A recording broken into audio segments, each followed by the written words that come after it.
O pasado venres saltaban as alarmas tras detectar o Intecmar a presenza de toxina na zona 1 da Ría de Arousa.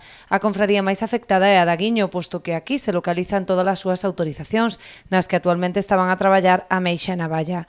A ver, a Navalla non ten, pero que a Meixa ainda ten un índice alto, a ver se vai pasando pouco a pouco con estes ventos de aquí do norte e nordestes, imagino que irá tirando para fora, claro.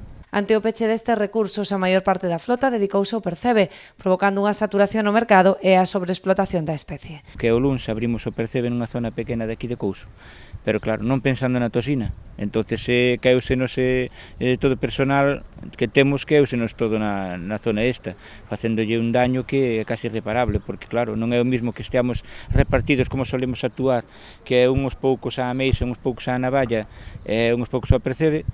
Entonces, claro, o que poderíamos desarrollar en 10 ou 12 días ou 8 ou 10 días, pois en un día pois quedou prácticamente o 50% quitado.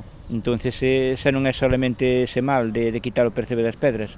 Aínda que os peor parados son os mariscadores da Guiño, tampouco se libra a Ribeira con parte das concesións afectadas e a actividade paralizada nos bancos de libre nos que estaban a capturar navalla. Prácticamente hasta a liña do Touro, máis ou menos, é onde marca a liña da zona 2, hasta aí pois está cerrado, ademais de que, claro, están traballando, ahora mesmo estaban traballando, mellor dito, nunha zona de aquí de plan conxunto de libre marisqueo, aquí no Carreiro, por exemplo, en Noro, en dúas zonas, máis ben dito, ou en tres, porque tamén iba a abrir a ladeira na parte de aí de Corrubedo, non poden ir a ningunha delas. Entonces tamén a eles se está quitando un pouquiño as expectativas de traballar nesta zona.